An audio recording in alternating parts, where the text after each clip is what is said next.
Welcome to this new episode of Spiritual Hustle. I'm Anthony Filipovich, and along with me is co-host Justin Skabinski. Justin, it's been a while since we did a podcast, and one of the main reasons for that is all the time you've been putting into your new course, Truth Matters. So I wanted to make this podcast about your course and getting into it, specifically around like what is the course about and what did you learn going through the course? So I learned a lot going through the course. The biggest thing I learned probably is that everyone needs to have some kind of idea of what they think works and then write it out and then create it and then hold on to it. And then as you go through life, start correcting that philosophy as you experience life and make it more aligned with the reality that you find yourself in. And ultimately, the Truth Matters course is focused around success in whatever you want success to be for yourself. And so that could be like, if you want financial success, if you want familial, romantic success, if you want to start a successful business, write a book, anything really, even just doing the dishes or getting out of bed in the morning could be a success for a lot of people, and it is. And how do you define like success within the context of like the material you put together? Yeah. How do you define success? So there's a couple of things. The first definition is you need a measurement of success, and the measurement of success is simple, just yourself yesterday. And as long as you're just did a little bit better than yourself yesterday, then you win. So the game's not that hard. And then also being able to build upon those successes, and it's always centered around this idea of this one choice that we have, which is choice to do right or the choice to do wrong. And we spend a lot of time really breaking apart that seemingly very simple choice, and then we find out that there's more to life than just being right all the time. There's more to life than being wrong all the time, and what these two words mean and what they determine in our lives. And in doing so, we also have to lay the groundwork, lay the stage for those choices, or for that choice. And we have to do that by talking about the reality that we find ourselves in, which actually isn't very interesting compared to human consciousness, which is what we talk about in section 2 and section 3. The reality that we find ourselves in, once we understand what that is, which I'm at a point now where I get it, which is awesome. And then the interesting part is always human consciousness, interacting with other humans, and that part of it, because the universe is kind of boring without humans. Without consciousness, because it all comes down to consciousness. Consciousness is there with or without humans. It's just how human consciousness interacts with it. It's just at such a higher, more effective level than any other thing that we've come across. So the question in my mind is going back to the theme of the spiritual hustle and why we started it. It had to do with consciousness, like discussions that elevate people's consciousness so that, we can peer beyond like the veil of this illusionary world and see reality for what it's for, what it really is. How does your course help people to elevate their consciousness, to become more aware, more conscious of reality? I think the very first video that I talk about really kind of sets the stage for that, because we have to lay the foundation, basically form the baseline for the rules to the game and how the game's actually being played and what game we're actually even playing. Mm-hmm. Because there is a game going on. There's a couple of games going on. We have to play both of them.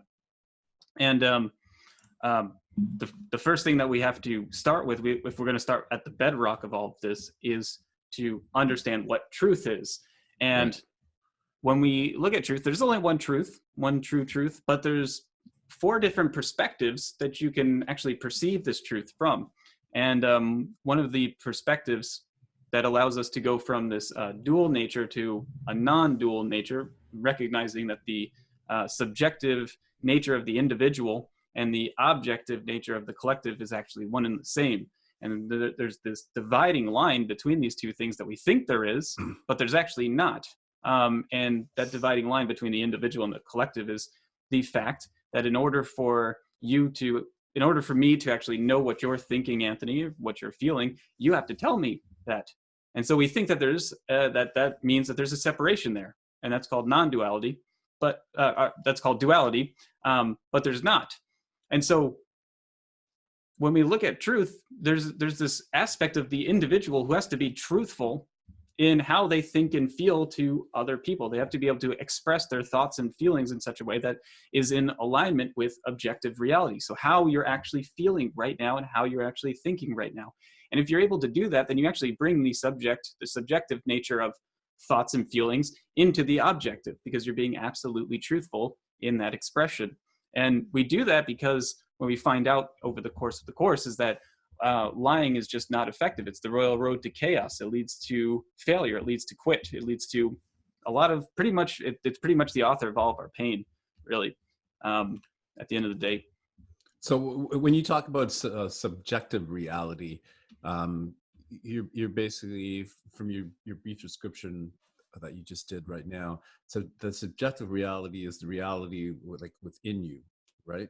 Yes, correct. What you feel, what you see within you, and it's not until you share that with the rest of the world do you have a chance to kind of look at your perspective from the light of other people to see, maybe you were looking at things incorrectly, or maybe you were looking at things from a perspective of fear or whatever, so you weren't looking at it as it is in reality, right? So by sharing your objective feelings and inner world in regards to a certain topic, you allow that to be kind of vetted by other people so that you can learn from it and get closer to the truth. Is that what you're talking about? Yeah, and it basically it evolves into a game of language, of words and grammar, being able to express how you're feeling. And then you start seeing, when you do that truthfully for a while, you start seeing weird, very odd similar, things start to occur that, and you start to see that your feelings are they occur in association with certain events. And so I just give an example because I'm not expressing this properly, but I get angry when I see things that are wrong. That's the nature of anger. When you're angry, something is going wrong.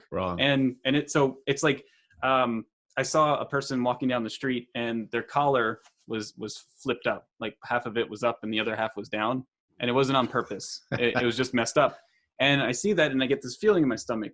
And everyone just goes and the modern day association with this feeling is, oh, you just have OCD. And it's like, no, that's not what OCD is. Okay. What is occurring is I'm angry because that collar is wrong.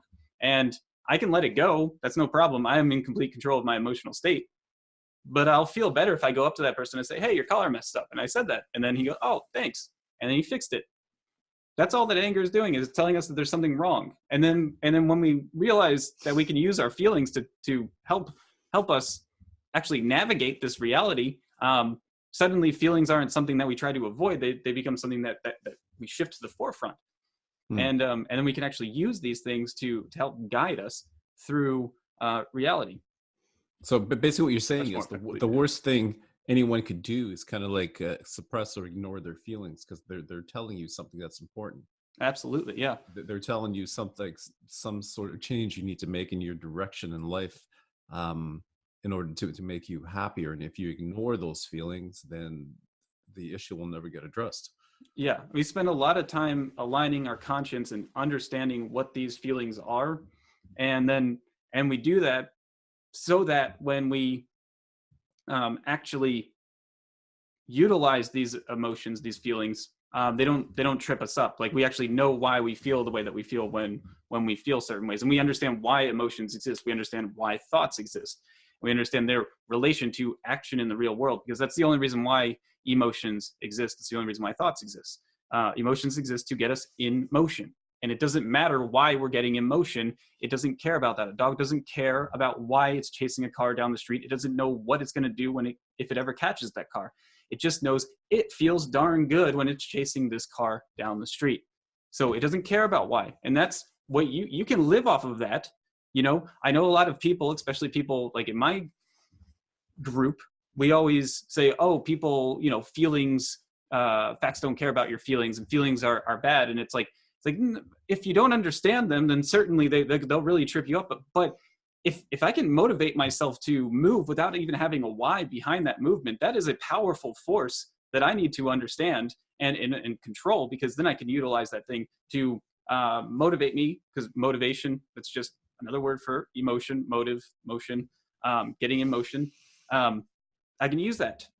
And then when I align it with an actual thought, which is like your reason why you're moving, which is the only reason why really we have thoughts, is to, in case you're actually chasing a car down the street and you're not a dog, and you go, wait, why am I doing this? Like, let's not waste energy on something that doesn't make any sense. So that's what thought gives us. But it's all in relation to actually taking action in the real world. And that's what success is all about, taking action in the real world. It doesn't matter how many times you fail at doing something, as long as you don't quit, you will succeed or die. And that's the wonderful thing about our reality. You know, get rich or die trying. Like, nothing's deeper than that. There's no other choice. So let me ask you, I got two questions in my mind. One is that when someone is trying to create like a business, for example, right? The way I interpret what you said is that it's the emotion that should be like the driving force behind setting up that business. Secondary is maybe using like understanding facts in regards to like tactical strategy to set that business up and move it forward. But emotion is like the driving force behind that, right? Yeah. You shouldn't be an analytical driven person, because that won't give you like the emotion and the passion to carry through the hard times, right? That's kind of like your toolkit.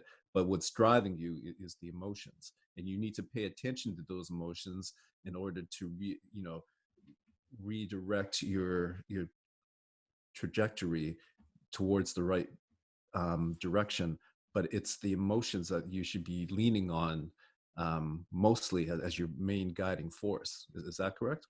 Yeah. So there's a lot. So you kept saying drive, intention, purpose, pursuit. All of these mean the same thing. Is motion without, a reason why. You take the reason why, and that's your goal. And that's at the end of the road. What's your goal? I want to make $1 million. Okay. Well, that means you need to make $100 an hour, 24 hours a day for 365 days. That's about the same number. And so, once you have the goal set, it's the pursuit. Okay. It's just like, and the persistence. Yep. And pursuit, persistence, the same damn word. Sorry, I didn't mean to say damn at you. Like, I've been doing this over and over again with pursuit, persistent, purpose. They're all the same word. It all means that you're pursuing this thing. And it doesn't matter. Here, let me tell you a story about this hunting dog. When I went hunting like last month and got super sick out there. Because this dog was amazing. It was a hunting dog. It was just the cutest dog you'd ever see. And all it wanted to do was hunt. It's all it wanted to do, okay? And so it's just sitting there. It's being the nicest dog ever, because it knows the nicer it is, the higher the probability that it'll be allowed to hunt.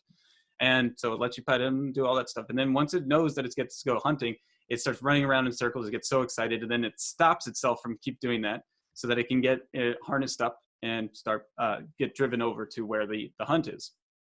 And then when he gets let out, he runs out in front of the truck for hours, just constantly going, sniffing, smelling, looking for things, pursuing. It's pursuing. Okay. And then at probably 3 a.m, when it's so exhausted, it's done. Like, you can see that it's shaking. It can't keep going. It's killing itself just to stay out there for the hunt. And then it gets a whiff of something, and then it darts into the forest, and then we're using the GPS to track it. And then we start hearing the barks, and it doesn't stop barking. Bark, bark, 15 minutes straight. Just yell out loud for 15 straight minutes. You'll see how exhausting that is. This dog is doing that because it has cornered a boar, and it knows that it needs us to locate it, and it's pitch black, so it just keeps barking until so we can locate where it's at. And we get there, the head guy, he kills the hog, the boar. And then this is the craziest part. This is the part that I couldn't believe. So the boar is in the truck, and the dog's sitting there, and you'd think that the dog would be very proud and excited. It caught the boar, you know, it'd be nibbling at it. It must be starving, you know, and it earned this thing. It got it. But the dog, it's not even looking at the boar. It doesn't care about the boar because the dog is addicted to the hunt, to the pursuit. It knows it's going to get fed. You know, it's not worried about that. He just knows that he's got a couple more hours here. Like, let's go back to hunting, guys. That's all that it's looking at. He's like, I don't care that we got this thing. I want another thing. Mm. That's the pursuit, okay? And we could utilize that and get addicted to the pursuit, the actual climb, the actual going towards things. Then it doesn't really matter what your goal is. Make it $1 million, make it $10 million. As long as you don't quit and you get addicted to the hunt, to the pursuit, then who cares, you know? Then who cares what you're going for? Just make sure that once you get it, find a new goal. You know, regroup yourself, have a vacation, and then find a new goal to shoot for, because it's in between those times of not having something to pursue that is concerning. So basically what you're saying is it's not so much like the outcome of what you're that's pursuing. Irrelevant. Yeah. It's the process you go through, right? That Exactly. You need to fall in love with. Yep. Right. Yep. And that makes a lot of sense, because if you're tied to an outcome, then you're always tying yourself to a certain way of the things have to be, that they have to unfold. But if you're loving the process and not really focus on the outcome, then it opens up a lot more possibilities as to what can occur. Yeah. And then you don't get down on yourself ever for not attaining it in X amount of time, you know, because it's like, oh, whatever, I'm just doing my thing. I'm doing the best I can do. That's right. And when you get down on yourself, that can create like an incredible downward spiral. So, which leads me into my second question. Like, emotions are critical, fall in love with the process. What would you suggest to people? And there seem to be a lot of people these days that have this depression, right? Is depression an emotion, like, within your definition? And what is that emotion telling you? Yeah. And so how do you get over that? So depression is just the lowering of spirits. So like when a tire is depressed, it shrinks because the air is being sucked out of it. And so if you think of expanding consciousness as the feeling of love, which is what it is, then the opposite of love is fear. And so this feeling of fear is not a good feeling. Okay. And that's consciousness contracting. And so what you actually try to do when you're experiencing a whole lot of fear is you don't want that feeling anymore. So you do whatever you can do to not have that feeling. And that means having no feelings. And the thing about fear is that it's a feeling that helps you actually just pay attention to something. So if you're in the middle of the woods and you hear a crack over there, it's the fear that's going to make you go, what the heck is that? You know, am I in danger? You know, so fear is not something we always talk about. You know, there's nothing that a human does that is something that you should avoid. But when you're feeling fear for months on end, years, you just don't want that feeling anymore. And then what that means is you're getting rid of your emotional state. You're getting rid of an entire aspect of consciousness because it hurts you, because it's hurting. Fear is just telling you, hey, there's something that you need to pay attention to. So if you have fear about a bill that you have to pay, you know, the fear is just telling you, this is what you got to pay attention to because you got to pay this bill. Okay. And as long as you're not running away from that feeling, then you're fine to have fear. It doesn't matter what emotional state, whether it's a good feel, a positive feeling or a negative feeling, as long as you use those positive or negative feelings to motivate you to take action, to pay that bill, to go, all right, I'm going to look at this. All right, my credit score is crap. You know, I'm going to look at my credit score and figure out how to get it better. Even though that's a fearful experience, you have to engage that feeling. But if you're trying to avoid it, what that's actually creating is you shutting off an entire aspect of your consciousness. And one of the most um, dynamic of the aspects of consciousness, because this is the one that can get you in motion immediately without even having a reason why. And you're trying to get away from those feelings. So that's what depressed people do. And then they go to the doctor, and the doctor gives them SSRIs, opioids, that literally make it so they don't feel anything. That's why I never understood opioids whenever I was experimenting with drugs, was because, hey, you take this drug and you don't feel. So that means that you can't get an erection. That means it's harder to go to the bathroom. That means it's because all of those things are feelings and you're getting rid of these feelings. And then so it makes me it's hard to understand opioids, but then you hear that somebody's addicted to them and you're like, oh, because you're afraid of the feeling. And the feeling's going to come back 10 times stronger after you get off the opioids. So you want to stay on them to suppress that feeling, suppress the feeling. Crazy. But yeah, that's what depression is you basically contracting yourself, like the tire, as opposed to expanding tire, you're contracting to get away from an aspect of consciousness, because that's what life is. Aspects of consciousness, thoughts, emotions, and actions are just experiences. Okay. Right. That's how we separate ourselves from them, because they're just experiences. Like, oh, I went surfing the other day. Okay. That's an action. That's just an experience. Oh, I had the feeling of love for another. It's like, that's just an experience. That's not you either. And same with your thoughts. But if you're cutting yourself off from an entire aspect of consciousness, then you're not expanding consciousness. Expanding consciousness is love. You're going away from love. So is it always fear that stops you from wanting to experience these emotions, to cut you off from that part of the consciousness? Yeah, fear is the contracting force for consciousness, and it leads to not feeling anything. And when you don't feel anything, then you can't traverse this reality, because you can't trust your eyes in this reality. Okay, so someone experiences something fearful, that feeling obviously is not a good feeling. Instead of trying to understand what that feeling is telling them, they're trying to get away from it. They're trying to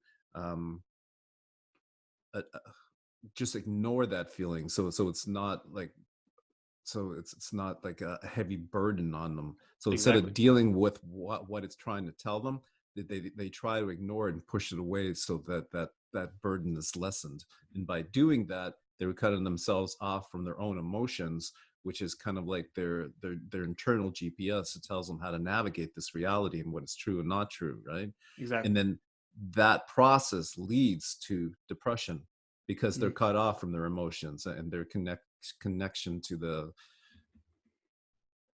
all of consciousness. Yep. And I associate very closely emotion with pursuit, purpose, intention, drive, all that stuff, right? You lose all of that when you lose your emotional state. So now you have purposelessness. Now you have meaninglessness. Now you have no drive, no motivation. It's the exact opposite, and it's a horrible position to be in. And really, and again, that fear is just trying to tell you what you need to pay attention to right now. It doesn't matter whether the emotion is positive or negative. So, for example, I was walking for the new year. I walked my entire island, Isle of Palms, and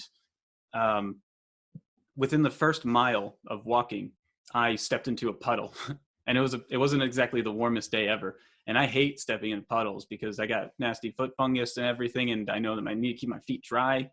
And just stepping into that puddle and being like, the first thought was like, it was just anger, because I know my anger comes when something is wrong.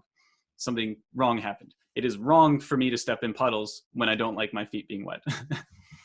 And my feet are wet now, and so now I have anger, and now I have to make a decision. Do I turn back at mile 1, quit, or do I utilize this burst of energy and use it to just walk faster, walk harder, stomp my feet a little bit? Use your emotions, whether it's positive or negative, just use it. Once you accept that you're not quitting, that quitting is out of the question, then, I'm not talking about failure, okay? You're going to fail. Failure is how you learn what the right thing to do is. What I'm talking about is quitting. The only way you lose is if you quit. And that's not happening anymore. There is no reason to ever quit. That walk could have been 30 miles yesterday. It wouldn't have mattered. I was going to do it. I was going to complete it. And the idea that me stepping in the puddle was not going to be a factor in making me consider quitting, because quitting was added. It wasn't an option.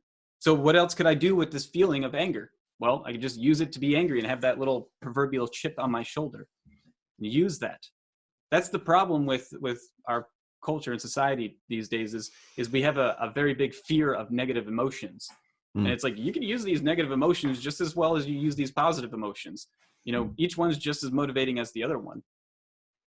So in that case, the negative emotion is energy, right? And you channel that negative energy to make into your walk, to give you more purpose in that walk, right? Yeah. Yeah.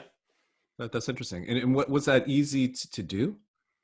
It's not an instantaneous thing. You know, Yeah. the immediate first thought is I got to go back. I got to change my socks. Right. Which means you're quitting. The first thought is, I'm going to quit. Yeah. And then you have to use your reason skills. That's your thought, and be like, wait a second, I can't quit because quitting's not an option. So if I can't quit, then what else is there to do? And then it's like, the only other thing to do is use this frustration to get me to walk faster, to get my legs moving, to get them stretched out a little bit more, because they were a little tight in the beginning of the walk. But then once I was angered and my steps started stretching out, then everything felt better. So how is the idea of quitting not being an option, how's that tie into the general theme of your course, like truth and the importance of truth? Well, I tried very closely to tie success into this course so that it's useful for everybody else. And the number one indicator of success is persistence, as you say. So, right. And persistence just means never quitting. And that's all that matters. And so, like, you know, I use the example of my little sister. She's a professional dancer in New York right now. And when she was starting out dancing, when she was 10, you know, she wasn't that good. She was never specially chosen or selected for anything. And she just kept showing up for dance class 3, 4, 5 days a week. And she kept showing up. And then they had the tryouts for the School of the Arts. And they were like, oh, you should try, Alex, but, you know, don't expect to get in. She gets in. And then the next thing you know, they have this tryouts for the governor's school. And they're like, Alex, you should try out, but you're probably not going to get in. And then she gets in. And then she's got this New World Dance thing with scholarship at University of Florida. And they're like, oh, Alex, you should try out, but you're probably not going to get in. And she gets into that. And then you're just watching this progress. And then she says to me, it's like, I think thinking about moving from Miami to New York to become a professional dancer. And I'm like, Alex, there's no way you're not going to be a professional dancer in New York if you go. Every time you do this thing, you just don't stop. Like, I don't know why you're dancing. I don't understand, but there's nothing's going to stop you because you never quit, you know? And so it's just like, so she goes there and she's the first person in like 3 years to get a, part of a company in New York from that school. And it's like, that wasn't surprising, because what else was there going to do? She wasn't going to stop dancing. So you just make it inevitable, you know, especially when we're talking about things that don't have like an expiration date, like your financial success, you know, right. Like my little sister, you know, if she was 35 and still not a professional dancer, I'd be concerned, but she would probably just become a dance teacher at that point, which is just as successful. But when it comes to things where you could work into your 50s and 60s and 70s, and who cares, you know, then you're adding decades upon decades of failure. And failure is how we learn what the right thing to do is. So there's just no way that you won't be. And that's the other thing too, is just focus on one singular thing, because, you know, and that goes back to the not quitting thing. So if you select, all right, I'm going to be I'm going to do a Shopify store online. It's like, okay, then that's what you're doing for the next rest of your life. Once you decide this thing, that's what you're doing for the next rest of your life, period. Okay? Because, you know, Anthony, you and I have both done a lot of jumping around, and that has not brought much success in our lives. It has brought a lot of broad and general knowledge, but you know, select one and then just do it until you die. Yeah. I think that's Dan Pena's main point. do one thing. Yeah. Going back to my question about not quitting in its relation, not quitting is the same thing as persistence. So the relation between persistence and truth is evident now that I think about it, because you need to be persistent in order to find the truth, whatever the truth is for yourself, right? Hmm. And that's always changing, because you're always in different situations, and you need to find the truth of what's going on in that situation. So I think, having heard you talk, like I've been able to answer that initial question. Persistence and truth, or persistence is required in order for you to find truth, Hmm. in order for you to be successful, right? Which is basically the same thing. Yeah, and Truth we and could even success. talk about that in relation to breaking down the barrier between the individual and the collective, the subjective and the objective. Because the first time you try to express your feelings to somebody else, the first time you did, you probably had a traumatic event. You probably said to Yeah. some kid in the second grade, "Hey, what you did made me feel bad," and the kid probably called you gay or something. And then you're like, "Well, I'm never going to let anyone know my feelings ever again, because that didn't go over well." And now you have to work through those defense mechanisms as you're trying to express your feelings to other people when you're 30 or 40, which is still not going to be a fun ordeal. Like, and you have to like work that with somebody. But the biggest thing is to try to find the best thing you could do is try to find somebody who's sovereign, who understands what you're trying to do and trying to help you along the way, as opposed to somebody who's trying to combat you. And that goes into what we were talking about before this video about before starting this podcast, which was about coherence and all of that, finding people who you can have dialogues with, to where you can break that subjective objective barrier with somebody. So to talk a little bit more about that, like breaking the subjective objective barrier. So I think what you're saying is that's another way of saying two people having a conversation where they're both learning from each other. They understand like what the other one's talking about, and there's a synergy that uplifts both of them, right? Mm-hmm.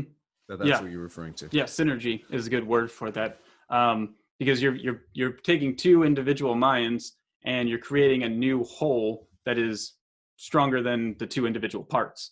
Like, it's more impressive, more effective.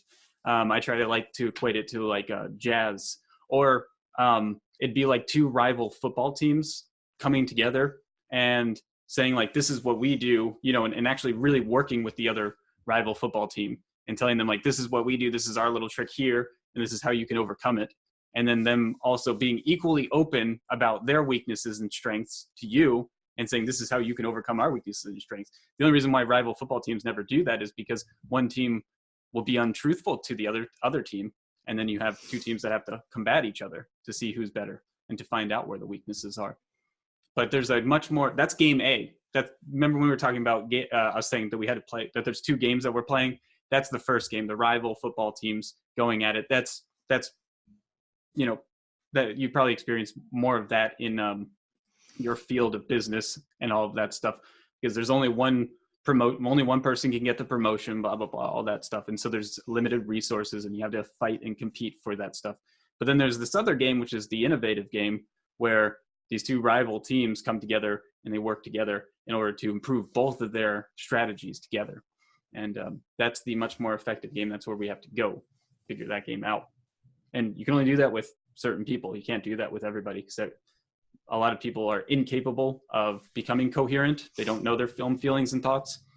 And then a lot of other people will only give you 85% of themselves and leave the key 15% out. Right. And I'm thinking about like what I've read from Heart Math. Heart Math talks about like heart coherence, where the heart is aligned with the mind, the brain, right? And in that state, we're more open to our innate wisdom. So you're basically talking about that process being externalized, so that coherence that occurs among more than one person. Yeah, you can't. Basically, we'll say that the heart and the brain, we'll just call that, if you get coherence between those two things, you're a sovereign individual. Your thoughts your thoughts, your brain, and your emotions, your They're heart aligned. are aligned. Okay. The only way that you can have coherence with another individual is if that individual is sovereign as well. Yes. Yes. Um, That's an yeah, excellent point, right? yeah, Otherwise you just become like a teacher if the other person is open to learning, right? yeah, and Or it just becomes like you disengage with that person. That's the only other option. it's disengagement. Yeah, because it rarely turns into the teacher thing wasn't a great example because it's not about intelligence, who's smarter, like because as long as you're going into the conversation with I know nothing, and so let's work from that position first, and then you have two people, but it's the disengagement. It's the oh, you're saying something right now and it sounds like you're talking down to me because you just insulted my example like I did to you, and then that makes you shut off and disengage, as you said. Yeah. Because you didn't totally agree with what I just said, and it's like well, that's not the process. The process is to make something better, a better whole out of both of our thoughts, and in order to do that, sometimes some things have to be, the example is like jazz. When two people are playing jazz together, it's not that they're in constant coherence. Sometimes they're battling each other, engaging each other to see if the other person can improve and catch up. It's like, catch up, I'm playing faster, can you keep up with me? And then they keep up for a little bit, and then they break the rhythm and go a little bit faster, and then you get the goosebumps, because they're hitting something that they would have never have hit if they didn't clash a little bit. And it's all about never shutting down. And then if you are shutting down, or if you are in a place where you're losing your sovereignty, you're losing that connection between the heart and the brain, for the other person to be like, hey, I don't know if you said something there that was right or wrong, or what, just check to make sure that you're still there all the way, perfectly open. Yeah. I mean, you're basically talking about like what I've heard Jordan Peterson talk a lot, that if you're having an open and honest dialogue with someone, you risk offending them. There's no way around that, right? And Yeah. that offending person is the same, relates to the same idea, like with the jazz example you had, right? One guy's challenging the other. It's the same thing in that dialogue, right? Yep. And when someone feels offended, they're being challenged to either expand their view or look at things differently, right? Yeah. And I guess it always comes back to intent. Like in that open dialogue, as long as you're not out there to intentionally destroy the other person, then and you're there to like engage in a dialogue and learn. I think that's important too. The intent of the two people that come together, right? Like in the example of the jazz, like I assume that the players are there to like not to prove like one can destroy the other, but to like have fun and push each other and to learn, right? Yeah, it could be like somebody could come into that position and be like, I'm going to try to destroy you just Right. to see if you can take it, and then really push them, and it looks like they're about to destroy them, and that will force the other person who may not be as skilled to find whatever they need to find that you need to find in order to play better music to get there. And then because they have no other choice, they're going to be humiliated if they don't. And then they do it. And then you're like, yes. And then the guy who was forcing the other guy's like, yes. And and it just blows up, And right. just, but you know why that happens? That happens because the guy that's being challenged, even though the other one's attacking him and challenging him, he's persistent. He never quits. And yeah, never exactly. quits, right? Yeah. It's the people that quit that always come up with reasons why they quit, and they make the other person the bad guy. Yeah, even in that example, you're playing the trumpet, right? And you're getting demolished by this person just overwhelming you with his talent and stuff. And you go and you just stop blowing into the trumpet. And then you're like, oh, I slipped, my fingers slipped. That's quit. You quit. You quit. Get your mouth back on that piece, Exactly. Again, highlighting the importance of persistence. Yeah. Yeah. So let me ask you another question. You talked about coherence, the coherence that makes you a sovereign individual, the coherence between two or more people. We had talked earlier about coherence being the same thing as correspondence, right? Mm-hmm. Hermetic principle of correspondence. Can you explain that to me? Because I'm still not quite getting the fact that they are the same thing. I'm actually, I'll pull up just the definition of the principal correspondence just so we have it. Right. So the second principle of natural law, the principle of correspondence, states that that which is above is like that to which is below. That which is below is like that which is above. The very large in totality, the macrocosm, the collective, and the very small individual units, the small individuals that comprise the whole, the microcosm, are mirror reflections of each other, as also as within, so without. And and I don't want to just read off my notes because I know I've answered this question in my notes. I want to play the jazz, even though it won't come out perfect because we're gonna make a whole new novel thing here. Just pretend you Miles Davis right now. Yeah.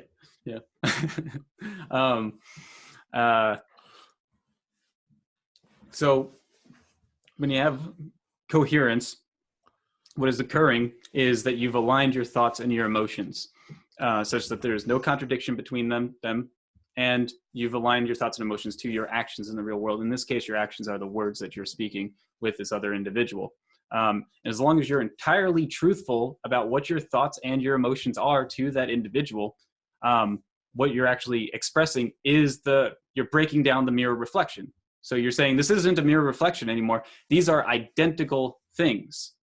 My subjective reality and the objective reality where my words come out from are the same thing.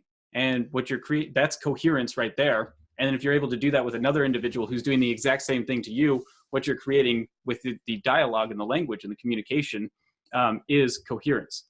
You're breaking down, because the whole point of the principal correspondence is saying, hey, it's going to feel like there's this individual and then there's this collective other. And this individual is you, and then this other is everything else. And it's going to feel like these two things are separate.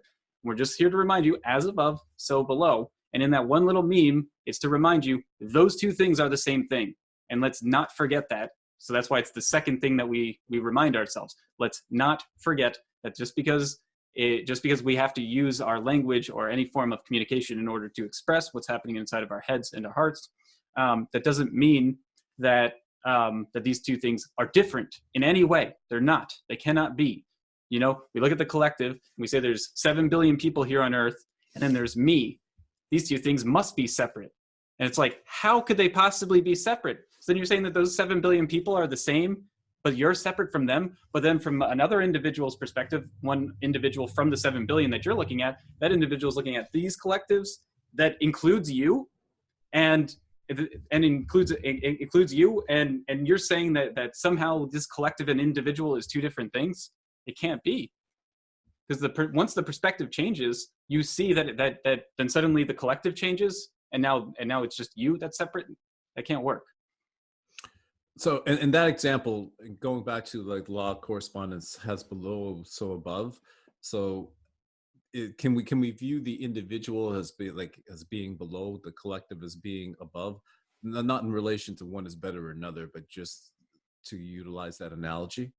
And the only time, and in order for the below to be the same as above, the subjective reality internally has to be shared with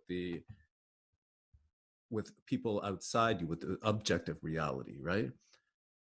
So in that example, like so far, does that jive with you? Like the below could be the individual, the above could be the collective. That's certainly what it is. That's Okay. certainly what it is. Period. Yes.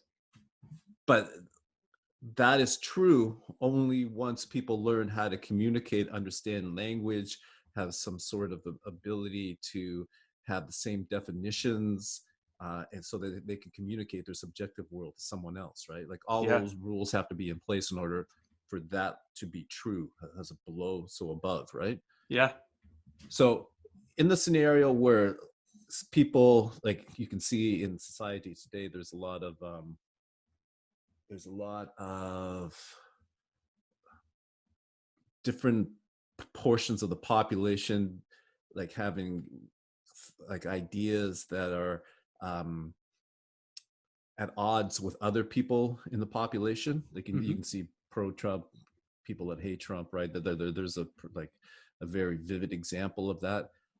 In that scenario, everyone's, there's two groups and their subjective reality is completely different, right? Mm-hmm. And because of that, they can't utilize the skills required to have a debate, a real debate, so where they can throw ideas out and learn from each other. Yeah. Right now, like society, a large portion of society do not have that ability, right? Correct. Well, it's always been that way. Yeah. Well, it's always been that way. It's It seems to be, actually it seems the to be issue more is extreme. the Seems to issue be a is little bit that more there's more extreme. people that are able to think critically. The more people than at any point in human history. Right now? That's actually right now. Yeah. I mean, just simple numbers. I mean, there's just way more people now than at any point in human history. So obviously, there's more people that can think critically than at any point in human history. And these guys are able to just flip on a $50 Logitech and speak to millions of people. Yeah. And so suddenly, a whole bunch of people are being exposed to these critical thinkers, these integral thinkers, thinkers that utilize pieces of all sorts of different paths to intellect and intelligence, and are able to speak to large bodies of people successfully. And that's an issue for a number of reasons. And so let's separate out these two types of groups of people. You have the critical thinkers. Those are the people that just ask questions, and they go into the situation basically at the point, just like Socrates. They say, I don't know anything, so I'm just going to pay attention and ask questions. And then if something doesn't jive right, doesn't make me feel right because something was said was wrong, I'm going to reject that, and unless you can correct it. But then there's this other group of people who seem to have all the answers memorized. And the problem is that some of these answers are wrong. And that's actually really the difference between not having an ideology and not having an ideology. The ideology is you have all these answers memorized, and they're in relation to whatever you believe, whatever the ideology is. And the issue is that that's how our schools are. Our schools are built for memorization. So you raise your hand when you know the answer, and you know the answer. You go, like, what's 2 + 2? And you go 4. Whoever can answer the question fastest, wins. They get the better grade. They feel better because they get their test completed faster. Then there's this other group of people where that doesn't, that's not very important. That's not very interesting to them, having answers memorized that they already know. Like, they know what they already know. That's not interesting to them. So how do we get to the stuff that we don't know? And that's where the critical thinking comes in. And they don't teach critical thinking in school anymore. So you have a bunch of people who think that they know what the answers are immediately, and then when they're given a different set of values, it's just a whole bunch of, you've experienced programming. It's just a whole bunch of if-then statements. If they say this, then you say this. If they say this, then you say this. That's how a computer thinks. That's not how humans think. Humans think by asking questions. And so they're creating a bunch of programmed computers with if-then statements. And then, but then there's this whole other way to think that, if you're in a very specific situation, it may not appear you may not appear to have the answer as quickly, but when you're in a situation where there is no correct answer, when the correct answer is very nuanced and convoluted, they're more effective in those situations. So the if-then statement people, they can answer 2 + 2 very quickly, 4. But how are they going to answer 29 times 64? You're going to actually have to do the long multiplication. Right. Unless you have the answer memorized. But that sort of memory, that takes a lot. That's a big burden. So I think what you're saying is because a lot of people lack critical thinking, that has contributed to this antagonism between different groups in society now.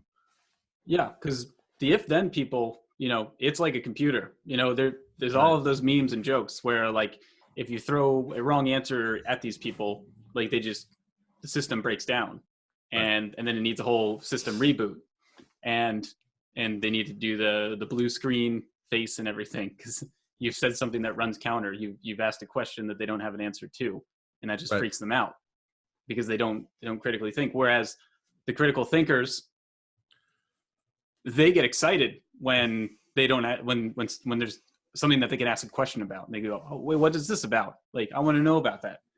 Whereas the if-then people, their programming cracks. There's a bug in the system when they get something that they're not aware of. Right. So that's a really interesting point. So if we go back to what you talked about earlier about how to be successful in society, doing whatever you want to do, truth is an important critical factors. Being truthful about yourself, your feelings, your emotions, and being truthful about the environment so you can react in an appropriate manner. Persistence is also critical because that's what keeps you going, and it's the emotion that drives that, right? And it's important to pay attention to the emotions because they are the driving force behind you, and to understand why you feel certain ways at different times. But the other aspect you're adding at this point is critical thinking too. So as you're feeling the different things, it's important not to come to the same conclusion, that your program conclusion from the emotions, but apply critical thinking also to the emotions as they occur. So that's what the process of actually trying to truthfully express how you feel and how you think is going to cause you to experience critical thinking to a point where you will be proficient at it. Because somebody asks you, hey, how you feeling? You know, the default programmed, if somebody asks you how you feeling, then you say good, because if I don't say good to enough people, I'm going to find myself in a loony bin, you know, because that's our society and culture right now. Whereas somebody asks you how you feeling, and you stop and you go, how am I feeling? That's critical thinking. That's all it is. And then you have to put that into words. That's rhetoric, you know. So how much of your course covers, like, teaches people how to be critical thinkers, and teaches people like about vocabulary so that they can like communicate effectively with other people? Yeah.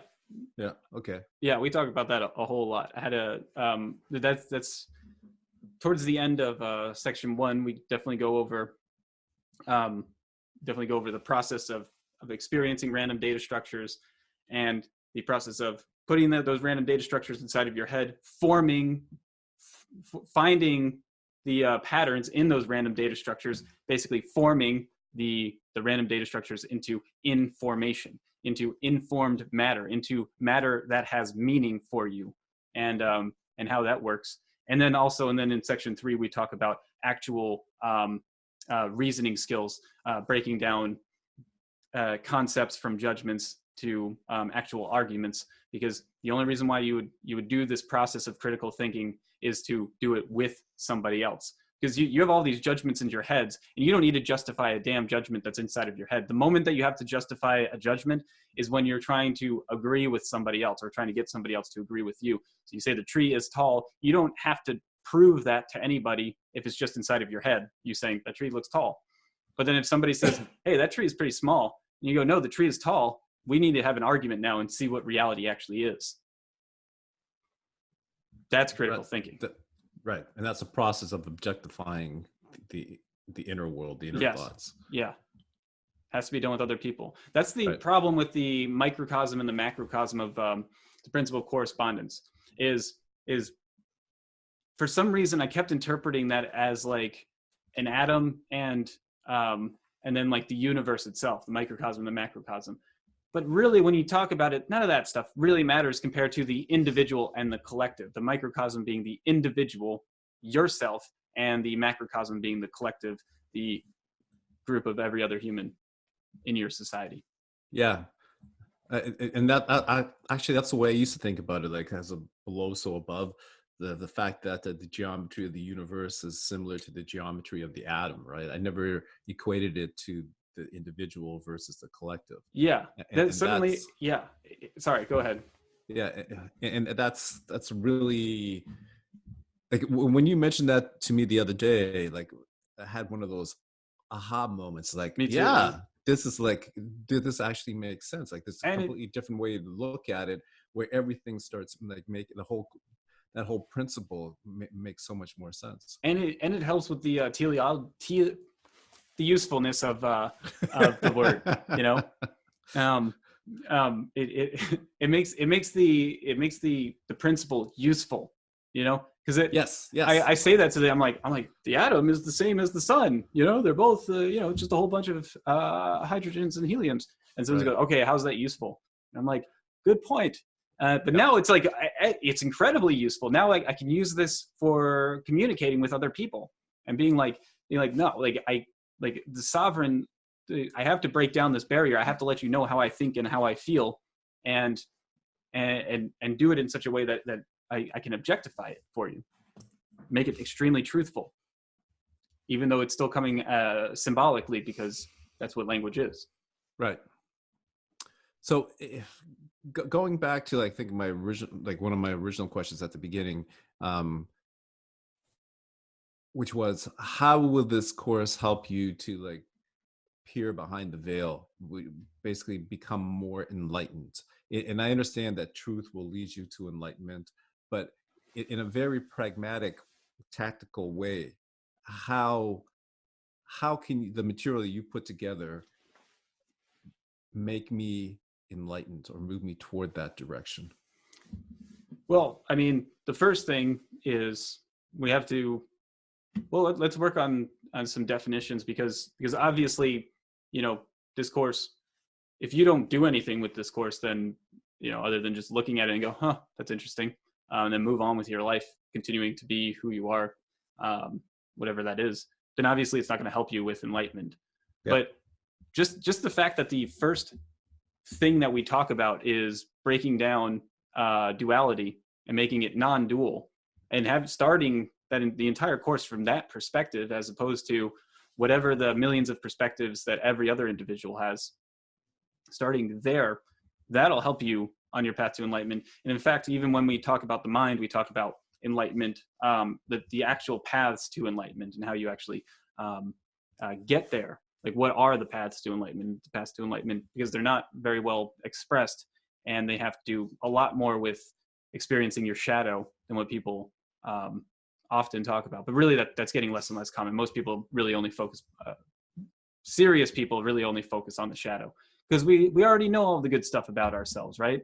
And we already know how shallow that is, And then it's like, well, if that's all there is to know, and really the definition of enlightenment just being to enlighten the mind, to make the mind, which is all, more, mind includes emotions and actions, Anthony, and so that's all human consciousness, and to enlighten it, to make it more, to shine light on it, to make it more accessible and understanding.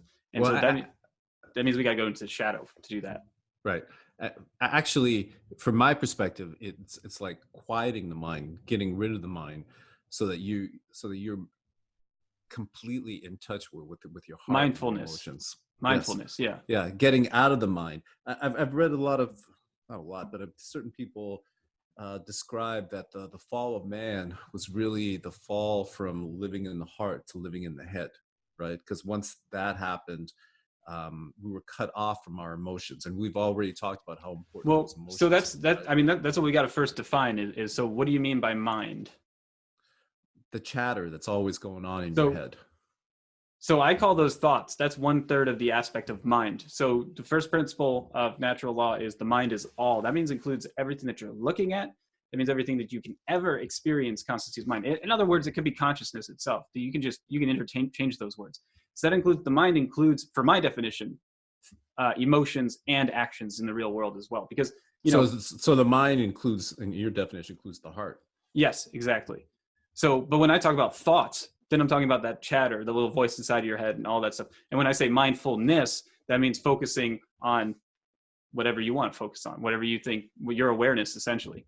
And Okay, so so by that definition, what I'm talking about is, how can you, of course, help a person to like quiet those thoughts so that you can feel the heart more, your emotions more? Because at the end, like you were saying, it's emotions that we should be relying on to drive us through our life and give us passion and purpose, right? Mhm. So Those two, by the way, are feelings, by the way, passion and right, purpose. right. So to me, it seems like the Buddhist idea of mindfulness is critical, because that gets you in touch with, like, really in touch with your emotions, so that you can propel, like, so that you can utilize those in a more powerful manner, right? Yeah.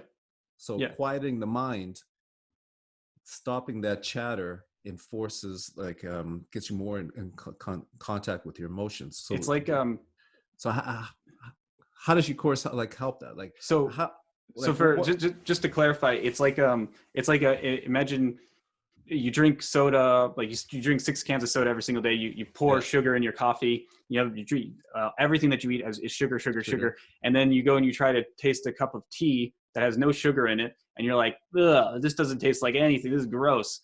But then you cutting off all of that sugar, all of the chatter, which is what that symbolizes, and you cut off for an entire month, and then you go and you taste the cup of tea, which could be like a passion fruit tea, and you're like, whoa, this is really sweet, and there's no sugar in it. And like you would have never been able to taste the subtleties of the tea, the subtlety of the tea, subtlety. I always come up with good names for tea companies. Make a tea company they only make novel types of teas, and you can call it novelty or specialty. Anyway, the point is that when you clear your mind, you're able to experience more subtle feelings and more subtle thoughts, repressed thoughts. Yes. And then you get to clear those as well. And you clear those through critical thinking. It's like, oh, why am I having this thought? Why does this thought keep coming up? What is this all about? And it's not really about answering the questions ultimately when it comes to critical thinking about your thoughts and emotions. So you're saying critical thinking will help you stop that mind chatter? Well, when you have the more repressed thought, when things become more subtle, as you focus on your whatever your awareness is, right, or wherever it is. So yeah, I guess we do talk about that in terms of time and attention. I don't really teach in the Truth Matters course anything on meditation or stuff like that, because this is the foundational stuff that you need before you can go into that stuff with any hope of having success. So as you can see, like the underlying things are never quit. Okay. So then that's a good mentality to have before starting your meditation practice, before starting your business, before starting anything. Yes. And so this is what this course is about, is the foundations by which we start on to basically guarantee success in whatever, in going to the gym. It's like, oh, I have a never quit attitude. Now I'm going to start going to the gym. Not, I'm going to start going to the gym and hopefully I create the discipline of never giving up. It's like, good luck. Right.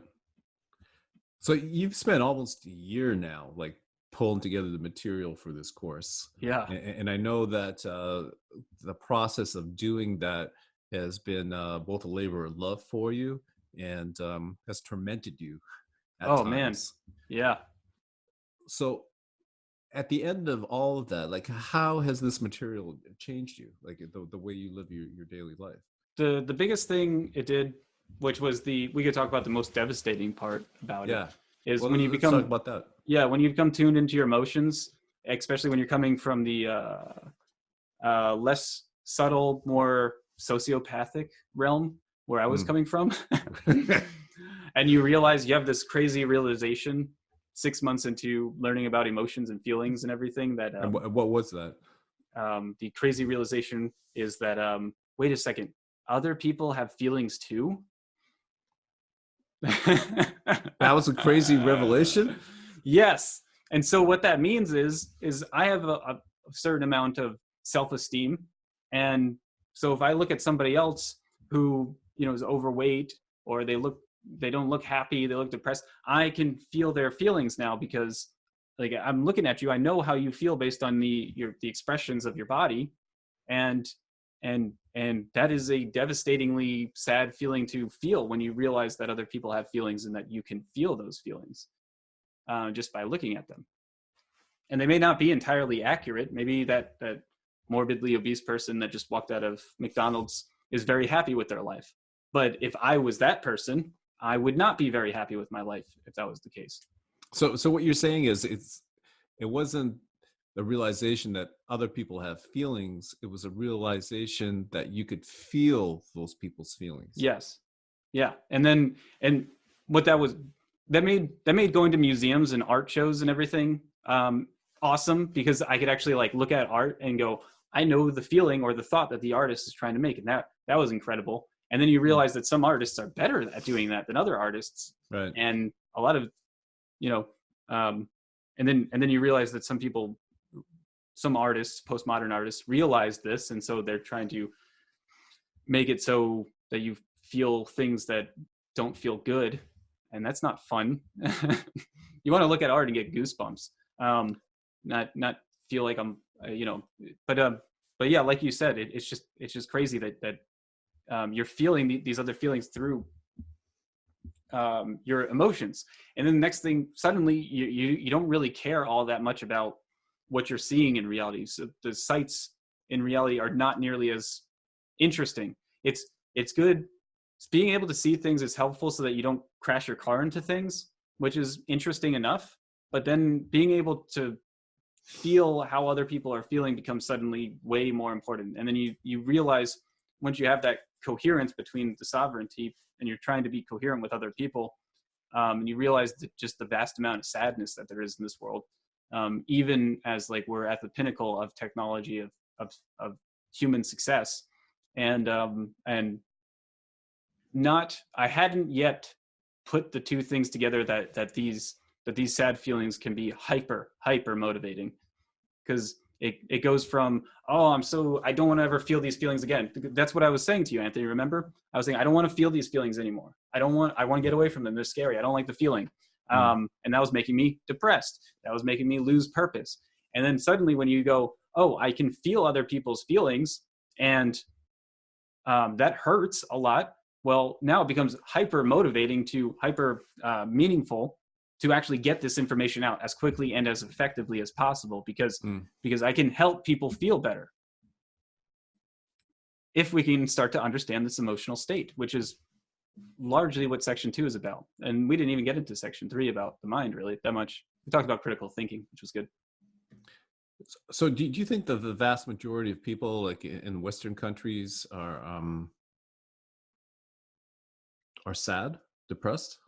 I'd say, I would say Western, and I'd say the entire world, just for different reasons, aren't entirely happy, which is great when you bump into children, because they're always happy.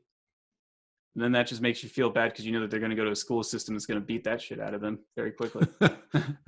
It's funny, but it's sad. Yeah, that's the thing too. And then you gotta, it forces you to experience existentialism, which is awesome. Experiencing your authentic self, and having some sort of angst about death, because death is the ultimate release, and that makes you sound so like, edgy and all that stuff. And it's like, no, it's just you have to go in there and experience that and come to terms with it. And then it makes everything more fun, because it's like, get rich or die trying means nothing to anybody who hasn't actually thought about what it means to die a loser, or die, or worse, die an evil person, die like a Nazi prison guard, So far, how many modules do you have in the Truth Matters course? Three modules. Can you go through what's module 1, what's module 2 and 3? Module 1 defines the game that's being played, the reality that we find ourselves in.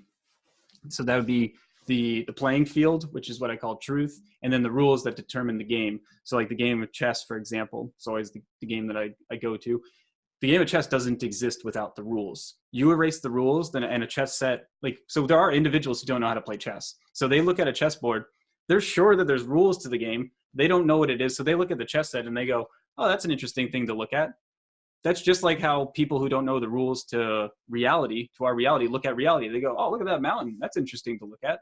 But if you actually know the rules that govern that game, suddenly chess itself looks much more interesting. You're like, oh, I know what I'm going to do with that piece. And you're watching somebody play and you can actually follow along. I know what they're doing there, right? And the more knowledge you have on the game itself, the more meaning you can actually expound upon them. And the meaning is actually being expressed through feeling itself. So are the rules some of the things we talked about already, like the truth, the importance of truth, persistence, critical thinking? Okay, so section 1 is the real general rules, the tendencies of our reality. So that we talk about the mind being all. right? And then this basically illusory this illusory individual collective separation, the principle of correspondence. So now there's two things. It looks like there's two things. There's not. It's all an illusion. We always have to remind ourselves, even everything from the mind is all on is an illusion. So correspondence has these two dots, essentially, right? And then vibration says these two dots are constantly in motion. So they're constantly spinning around each other. The yin and the yang, yeah. Exactly. And that's what gives you polarity, the yin and the yang, the positive creating the negative creating the positive. And then everything else is just talking about polarity and the vibration of these two things separating each other. So, you know, these things have a tendency to have a rhythm to them. These things have a tendency to cause and effect, and these things have a tendency to be to have a gender. One is positive, one is negative. One is black, one is white, one is male, one is female. And then ultimately everything encapsulates it in us being able to recognize all that stuff based on our ability to pay attention, our ability to care about what we're looking at. So you stare at the mind long enough. When I say stare at the mind long enough, stare at anything, a tree, like Buddha, or, you know, a microphone, anything. It doesn't matter what you're staring at. You will see these rules, these tendencies start to form. So the rules or tendencies are basically the Hermetic principles. Exactly. Right? Yeah. Okay. And so that's module 1. Yep. Yeah. And then I talk about expanding and contracting force for consciousness, love, and fear. Right. And I do a simple example about how love actually feeds our cells, because love releases dopamine, serotonin, oxytocin, love hormone. And our cells grow exuberantly well when those chemicals are present. And then when we're in a state of fear, our cells don't grow exuberantly well at all in those with cortisol, cytokinase, histamines swimming around our inner world. And so you literally grow with expanding consciousness. Like you physically expand with love, which is, I think it's cool. So that's section 1. And then section 2 is defining consciousness a little bit more, because we do that in section 1 a little bit, just so that they understand what I'm talking about. But then we parse consciousness out into thought, emotion, and action. We say, what are the only experiences that you can actually have? It's like, well, you can do things or be things, you know, we're human beings. So those are actions, those are verbs. And then it's like, well, I can feel things. I can feel my hand. I can feel the air in my hand, and I can feel these weird things, sensations. You know, when I move my hand like this on camera, I start to get the feeling of embarrassment. So you can feel things, and then the only other thing that you can do is have thoughts. And so those are the only 3 experiences that we can have. And so let's talk about these 3 experiences, and that's the start of section 2. And then section 2 only really focuses on emotion, what it means, right and wrong. Why, you know, always being right is not right, because that means that it really means that you're not learning anything new. You're just doing the same thing. Right. You're saying 2 + 2 = 4 a million times over. That's not expanding consciousness just because you're right all the time. That's not correct. You have to go in, like being selfish. Exactly. You have to go into the wrong. You have to be wrong. You have to fail in order to succeed. Just like our immune system, it doesn't know how to kill the invader. You know, so it just commits wrong action after wrong action after wrong action until it mutates itself properly to be able to actually attack the bacteria. So in that section, is that where you cover critical thinking? No, that's section 2. Emotion is our conscience.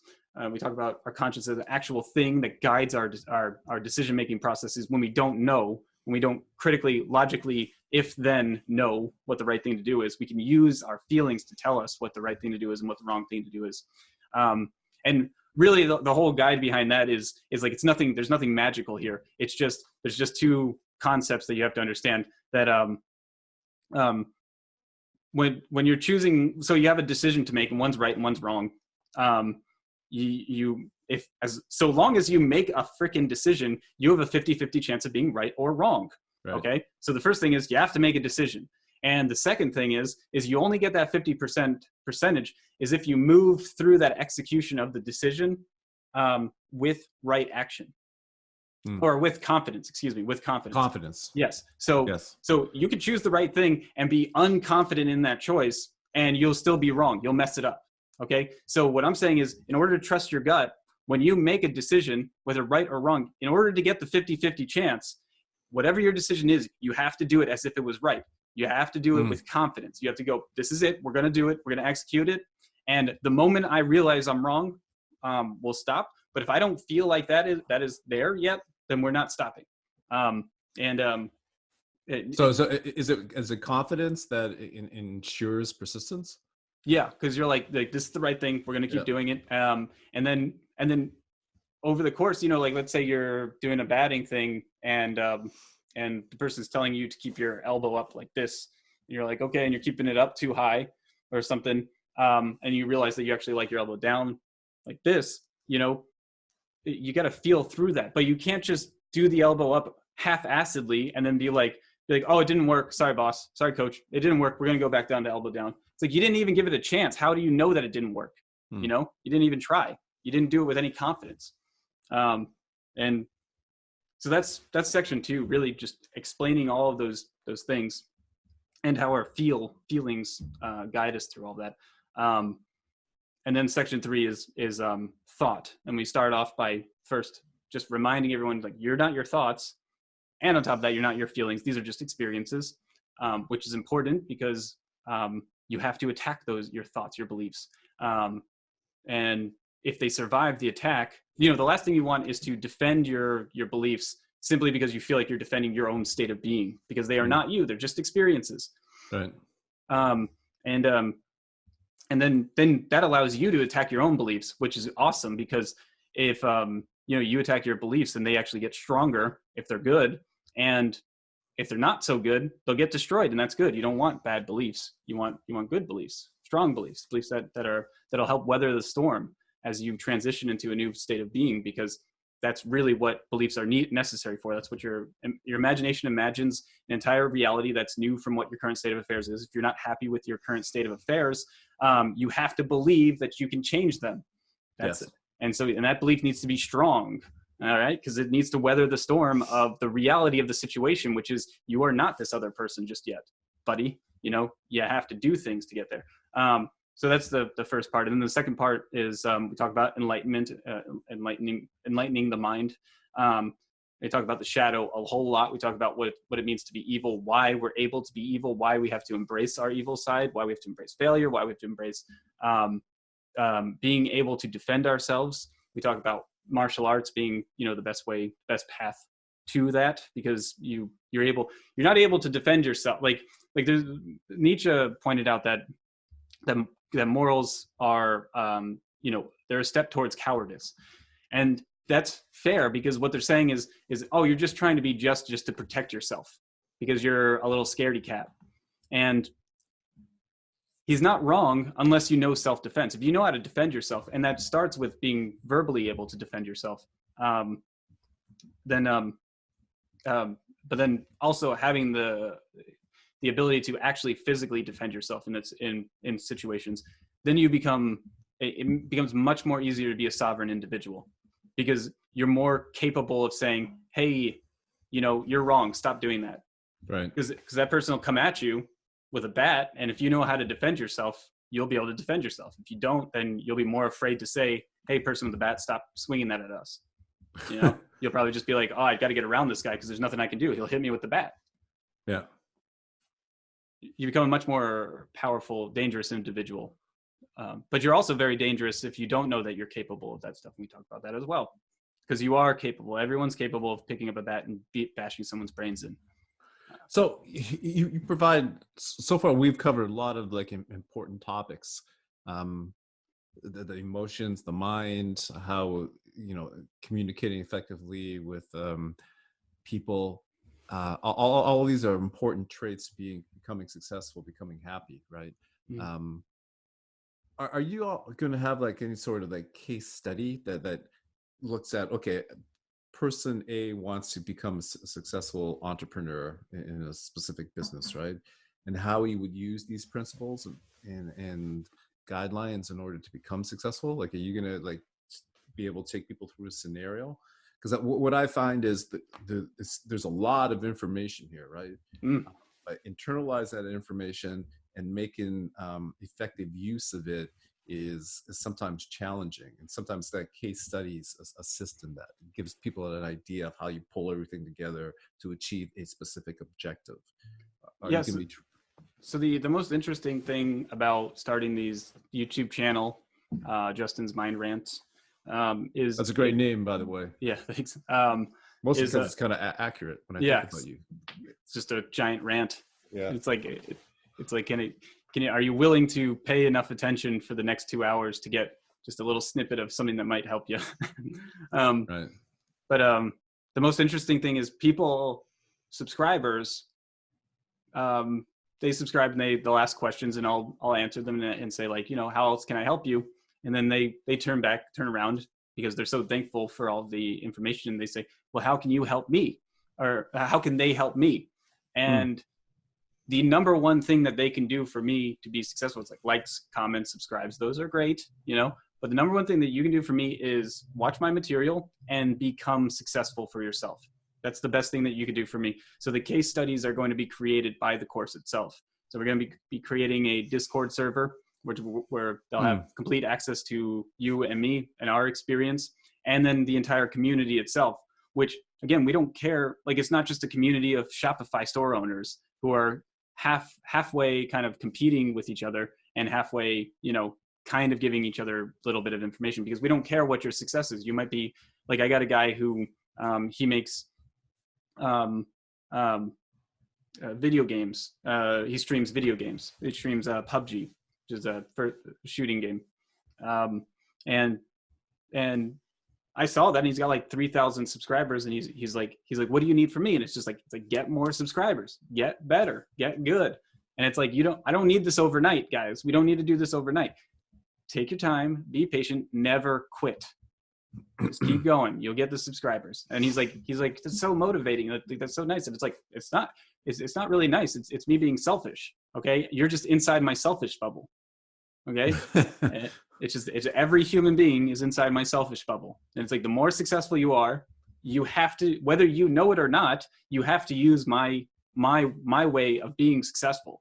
Whether you do it on accident or you do it with proper intention, that doesn't matter to me. I don't care how you become successful. If you're successful, you're going to have to take action.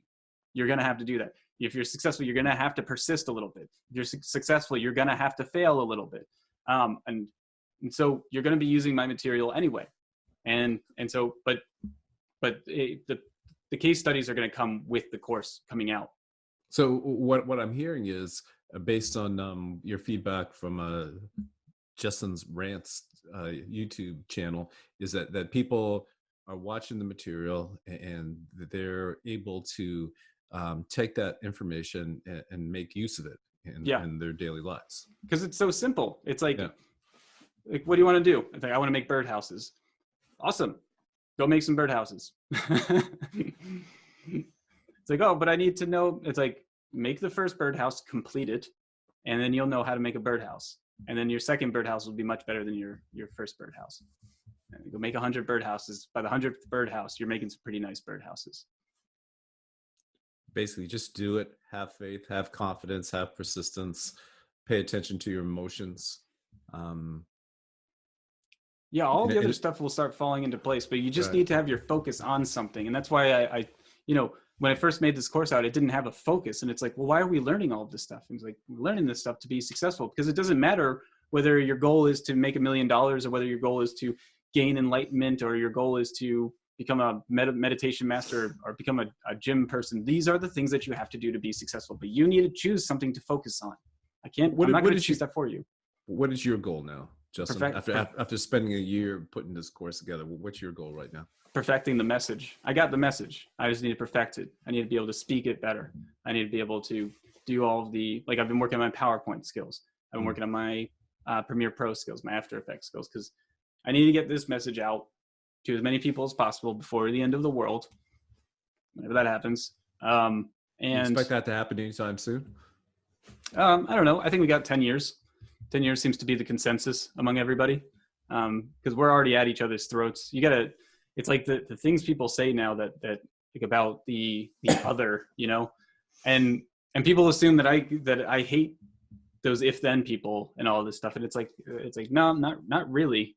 I'll defend myself if my rights are being infringed upon, because I understand what that means now, but I don't hate anybody.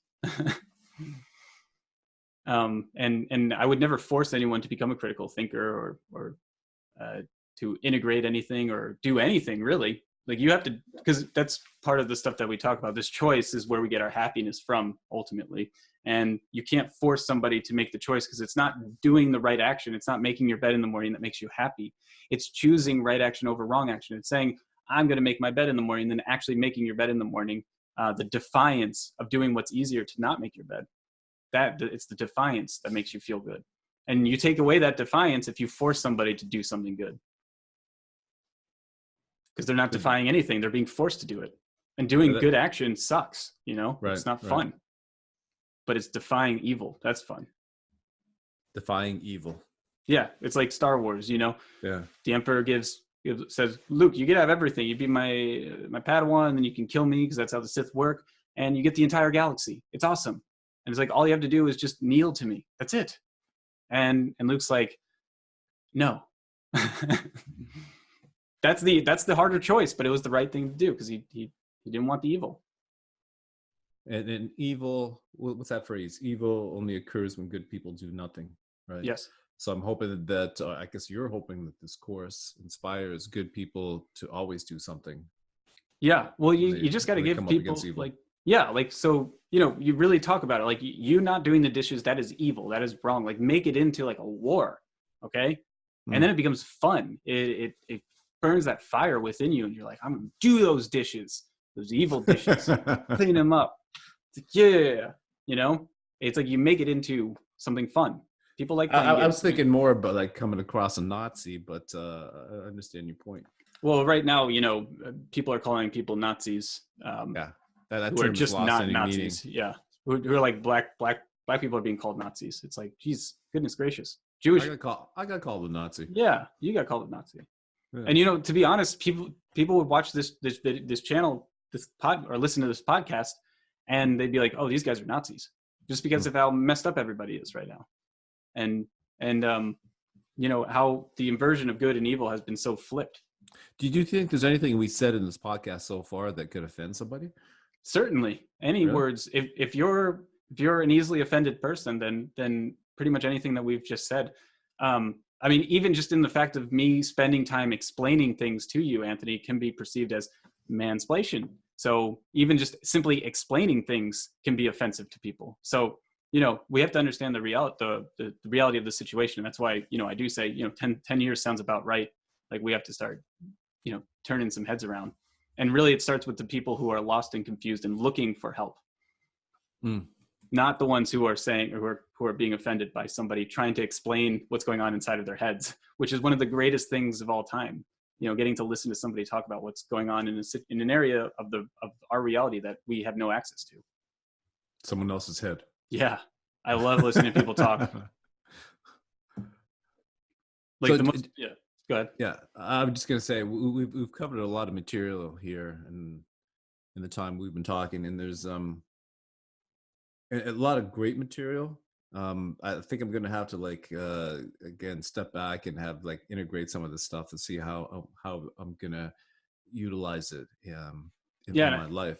But I think like there's so much material here. Like we have to have at least another couple of podcasts on it. In the next podcast, like what do you think we should be delving into? I guess we could talk about, I mean, we've talked a lot. The most that we talked about was about our emotions in this video. So we could talk about thought in the next video. Because it's not like I was making thought out to be like less important than emotion. And that's really not the case. They need to be aligned. And so you need to understand your thoughts, and thoughts are where we trip ourselves up the most because we have traumatic events and repetitive memories and all that stuff. And that also leads into transformation itself, which we could talk about too, which I didn't even say. You know, there's an entire section on transformation. It's an addendum. That would be very interesting. Transformation's fun. Yeah. Yeah. And to me, like the key to transformation is being able to quiet those thoughts, get in contact with like more deeply with your emotions. Because what I experienced like a couple times it happened to me when I was able to stop that chatter, you can tap into a level of emotion that is so intense, it's almost overwhelming. It feels Hmm. like it almost like you'll pass out. Um, and and the analogy is kind of like this: like when you've like been on a 2-day fast or a 3-day fast, right? And you go back to eating, your senses are so heightened, like all Hmm. your senses, right? And you go back to eating, say, an oatmeal cookie that you always ate. All of a sudden, that oatmeal cookie, because of all the sugar in it, is disgusting, right? Hmm. And it really is disgusting. It's just like that. The problem was, prior to like going on this fast, your body became climatized to that disgusting amount of sugar, right? You Yeah. cleansed it, and then the reality of the fact that this cookie is disgusting came out, and you realize that, right? um, the problem is that it's easy to get back into old habits that will make that cookie like seem tasty after a while, right? Yeah. Yeah. I love what you're saying right now, because you're getting to the transformation part. Right. So it's the same thing when it comes to thought. Like, we're so used to this mind chatter, which is like the sugar, right? Hmm. And if we get to the point where we can quiet the mind, it's almost like going on a physical fast that enables us to connect deeply with our emotions that are so overwhelming. And they should be overwhelming, right? You should be Hmm. able to feel deeply, deeply, but we usually don't, because we're burdened by the emotional equivalent of sugar, right? Hmm. So I would love to talk about, like, how do we quiet that mind so we can fully feel the emotions that are available to individuals and humanity that most people never really feel that deeply, right? um how do we do that? Like, that would be like a very interesting discussion for me. How do we I'd like that. cleanse our emotional Palette. sugar equivalent so that we can do that? I like that. Yeah, let's do that for the next podcast. But let's talk about that in the next video. I have to get out of here. Yeah. All right, well, great Yeah. discussion, Justin. I'm still waiting for a release date for Truth Matters. I'll have section 1 done by the end of the week. Okay, great discussion. I'm really looking forward to our next one when we start talking about the transformation. Yeah. Yeah. That's going to be Awesome. fun. All right. Have a good trip. Let me know when you're down in Florida.